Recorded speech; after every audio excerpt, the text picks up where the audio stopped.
So we got Kenneth Branagh, the director of Thor, directing a Disney Cinderella remake.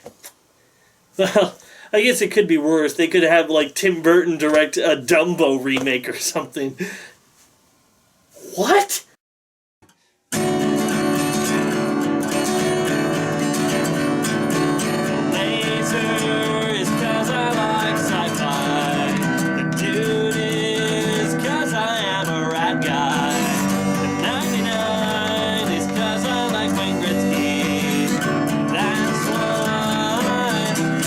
Lazy Dude 99. Lazy Dude time, and we're gonna do a review. Yes, we're gonna review. Talk about movies and comics too. Let's all go watch the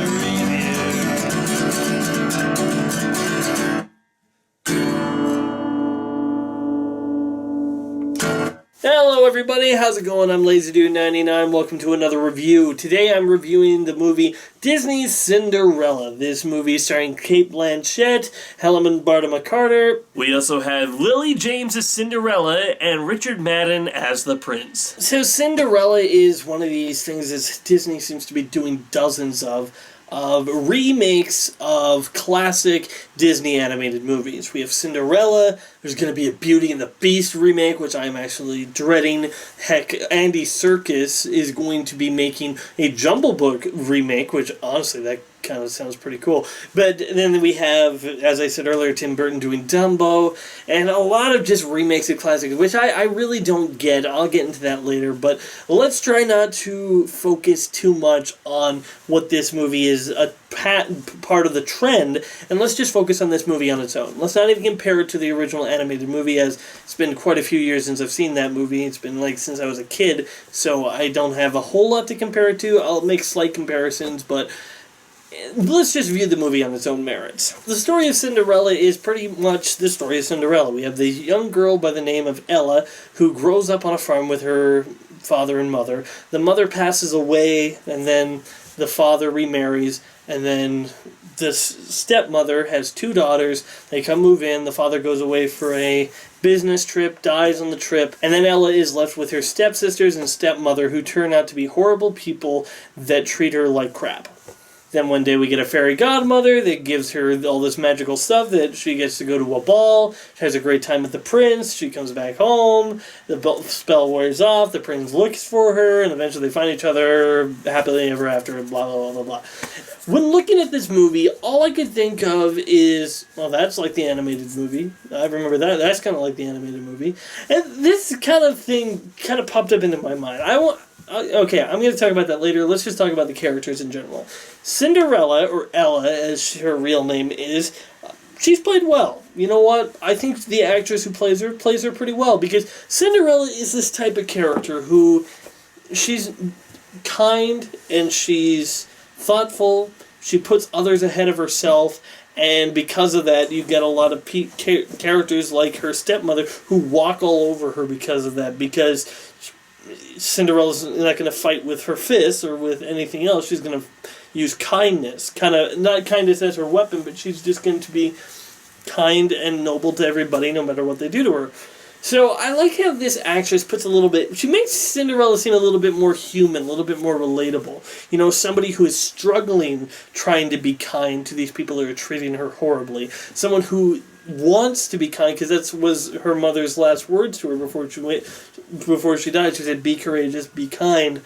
And I think that you could see there's always, whenever one of the stepsisters or the mother is mean to her, there's always this like tinge of she's holding back. She wants to be mean and nasty to these people who are being mean and nasty to her, but she is being kind. She doesn't want to be a malicious person, and I think that's really good. I think that's a good performance for her.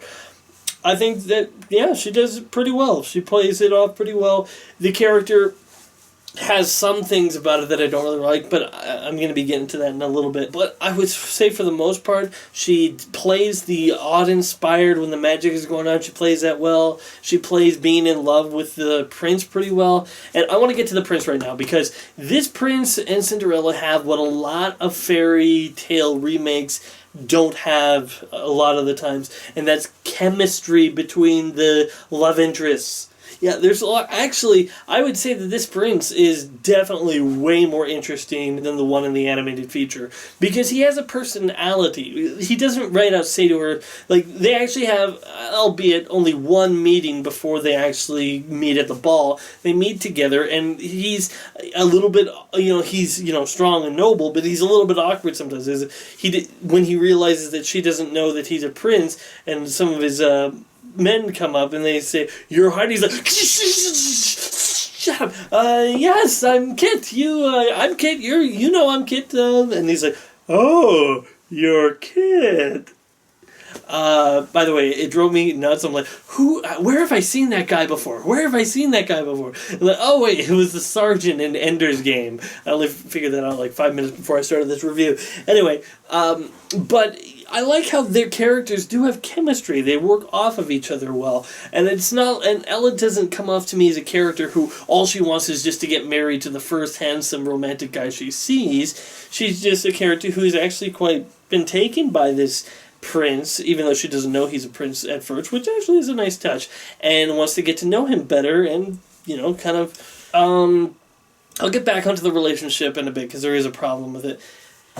Cate Blanchett as Lady Tremaine, I have mixed feelings. I mean, Cate Blanchett is a great actress, so I can't say anything against her performance. It's just the way it's written.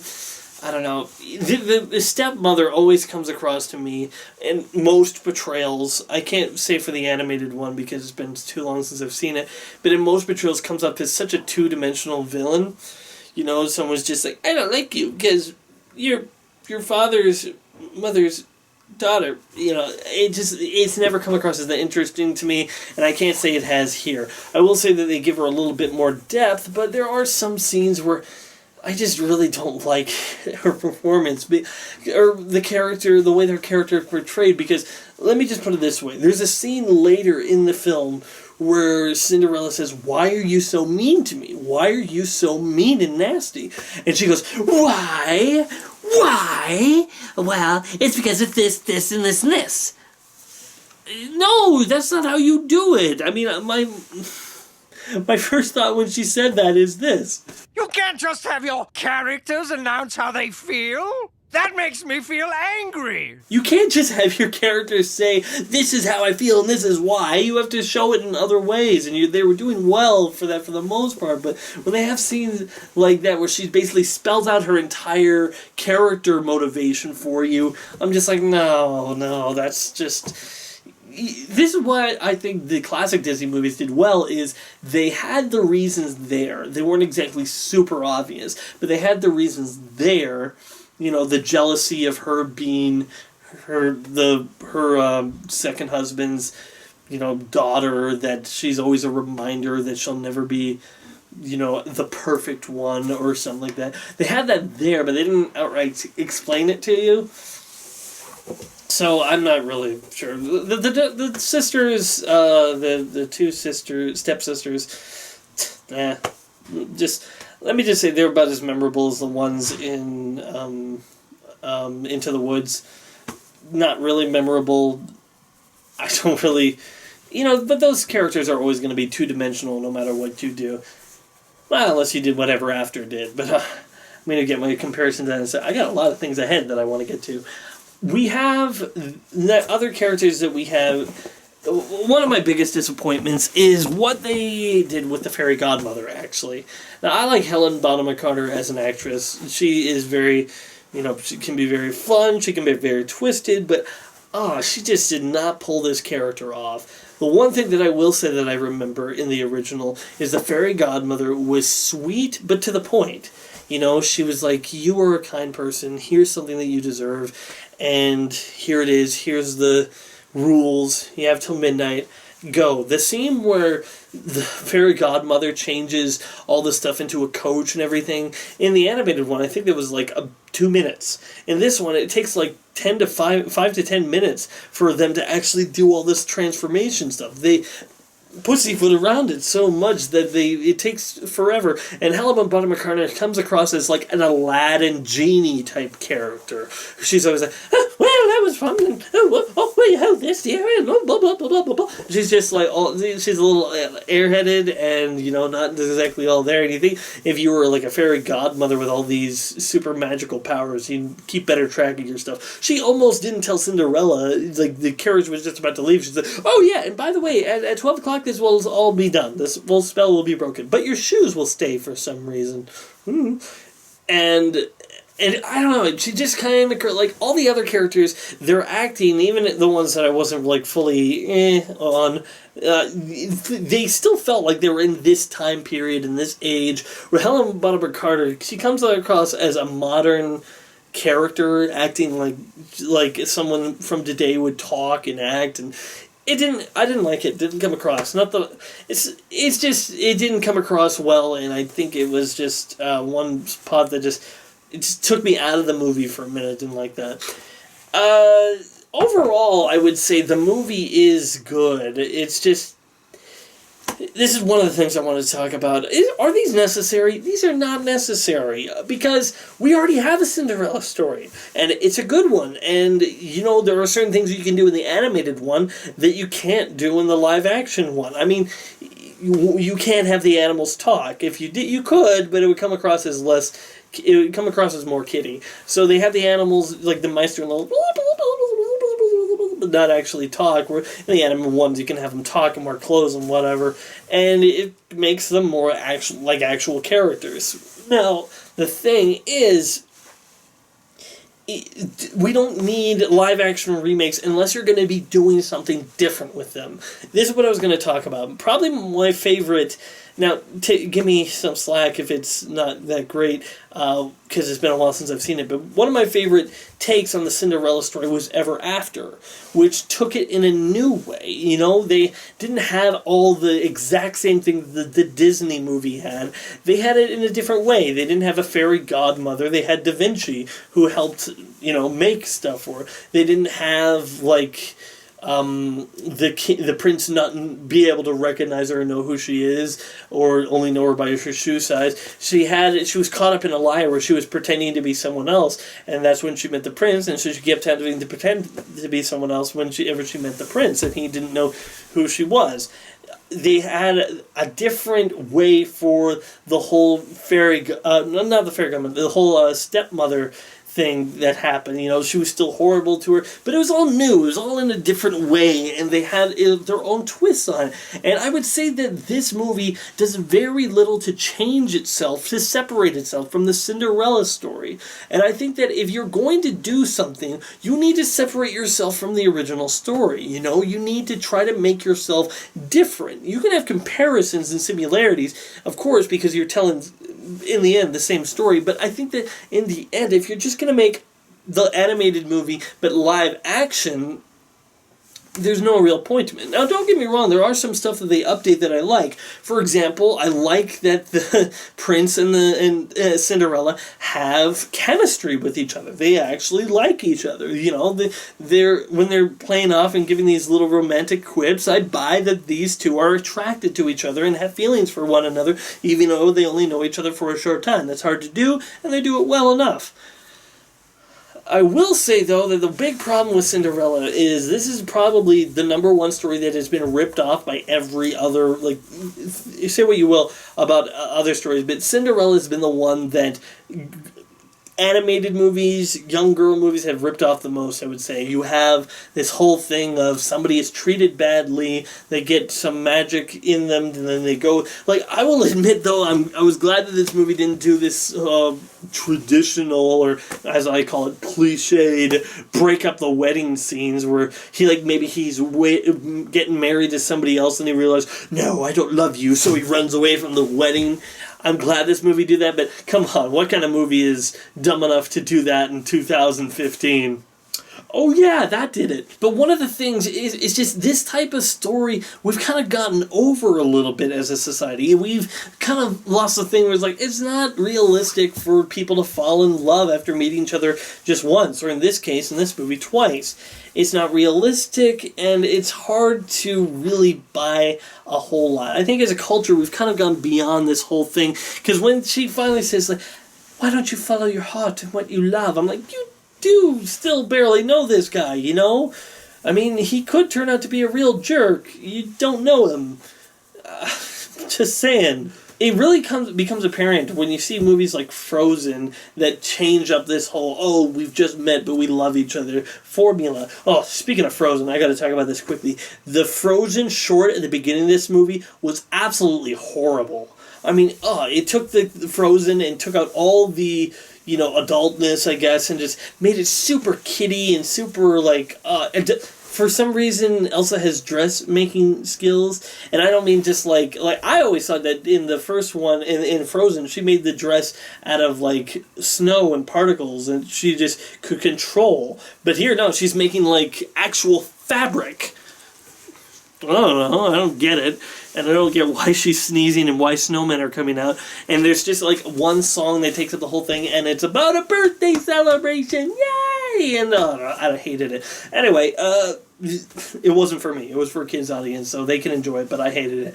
Anyway, back to Cinderella. When it comes down to it, I think that we've kind of grown up and grown over this story. I will say that the production design is really good. I mean, the sets are great, the dresses. I mean, I can see some girls going gaga over these dresses. The colors are beautiful. There's plenty of different silks and fabrics going on in here. This is definitely going to be nominated for Best Costume Design at the next Oscars, I can tell you that much. But there's also some things that are lacking in it because it's this type of story that we've heard over and over again. I will say, though, there's one thing that really pissed me off. When the mother is dying, she looks fine. Look, I know people can die from sickness in their sleep and whatnot, and they don't look, horrible, but she looks, when she's talking to her daughter, this kid actress, oh man, that kid actress was really good. But she was, crying, and her face was red, and she was so sad, and the mother was just... she almost looked happy. She looked fine. It's just, I just wanted to, when she was dying, I just wanted to hear that voice from Monty Python and the Search for the Holy Grail. I was like, I'm not dead. I feel fine. Because she looked fine. She looked fine. She didn't look like she was dying to me. I will say that this movie is a harmless film. I would say, if you have kids and you want to take them to see something in theaters, this wouldn't be too bad. This isn't one of those movies, though, that everyone can just get on and enjoy. Don't get me wrong, I like that Cinderella is actually a good character to present nowadays, because we got so many of these characters that are we want revenge, or we want justice, or we want to hurt the other guy and punch, punch, punch. Where Cinderella, at the end, shows that she's still kind and, forgives her stepmother for all the horrible things that she's done. The stepmother isn't, punished or destroyed or thrown in prison or anything. She's just left to live in her horrible life that she has chosen for herself. And Cinderella is rewarded for being the kind and courageous person that she is, and gets to live with someone who loves her and just so happens that he's a prince. One of the other more cliched elements is the prince's father saying, "You must marry a princess." That sort of thing. And there's this other princess character that is just kind of put in there and then taken out at the same time. I'm like, okay, the camera is dedicating a little bit of camera time to her. I wonder if she'll become a character. She introduces herself to the prince. "Oh, hello, nice to meet you." And then, boop, off she goes. "Goodbye. We won't see you again. You'll be mentioned a couple of times, but it won't become relevant to the plot." Oh well. There are certain things that I don't want to see in movies anymore, that I've gotten sick and tired of from seeing them over and over again throughout my lifetime, is the arranged marriage problem. That's been done to death, and, it's in this movie. Falling in love in just a couple of days, I don't like that. It's something that I've always been bothered by, and I like that movies are getting away from it, and it's in this movie. And simplifying it for the audience. That's another thing that happens in this movie. There's just certain things are just explained to you. You don't actually have to think about anything. It's just, here, this is point A, this is point B. You don't need to figure it out. We'll tell you. those are the things that bring this movie down. In the end, I think the acting is solid for most of the characters. I would say that the prince is given a lot more development than I've ever seen him have. The Cinderella is still well acted and well done. I would say the movie is about an average film. Nothing great. I probably would still, if I ever get in the feel in the mood to see a Cinderella film, I'll probably want to pop in the animated one. Nothing against this film, but this film doesn't separate itself from the animated one. It doesn't do anything new. It doesn't do anything to change the story. The only changes that it really does is it changes a little bit things here and there, but not much. Not enough to differentiate itself from the more famous product. Let me use an example. Batman. Of course, I had to go Batman. When Christopher Nolan was making Batman Begins, he knew he had to differentiate himself from the original movies, especially the last two. But he had to change what was done in the past. I would say that if you were looking for a movie that was a different take on the Cinderella story, find Ever After. It's a good movie, It's, at least I remember it to be a good movie. It's a good movie and a different take on the Cinderella story. And in that movie, I remember they say in a scene where it's just like, yes, and the legend has gone on and been told over and over again, hence been changed over time. Which, goes for the Cinderella legend. That's why the Cinderella story is told certain ways in that movie. So I would say if you're in the mood right now, you're like, I could really go for a Cinderella movie, but not the animated one, I go see Ever After. Rent it, find it online, I don't care. Either way, I would say that movie is better than this one. So, in the end, I would have to give Cinderella a 5 out of 10. It's a pretty average film, nothing to write home about, and the fact that there's already been a Cinderella movie before it, that it's basically the same film, really makes it a not really essential film to watch. If you like to watch classic fairy tales in live action, then you might enjoy it better than I did. But as I stand, it really comes to me as an unnecessary movie since we already have the Cinderella movie that we want and need, and this film adds nothing to differentiate itself from the other ones. The acting is good, the story is still solid, they take some of the cliches away, but, I still think it suffers from a lot of cliches that are part of the original story. The Cinderella story isn't an original one anymore, because it's been told over and over and over again. And if you're going to retell it, you got to change things. And this movie didn't really change anything for me to really enjoy it a whole lot. I didn't hate it. There were some things about it that made me roll my eyes, and I hated the short in the beginning, but besides that, I think wouldn't hurt to see, but it's not something you go rushing for the theater. So thanks for watching, everybody. I'm LazyDude99. If I don't like it, it's not worth it. Adios, amigos. Be sure to check out more of my other videos on my channel, and wait for more coming soon.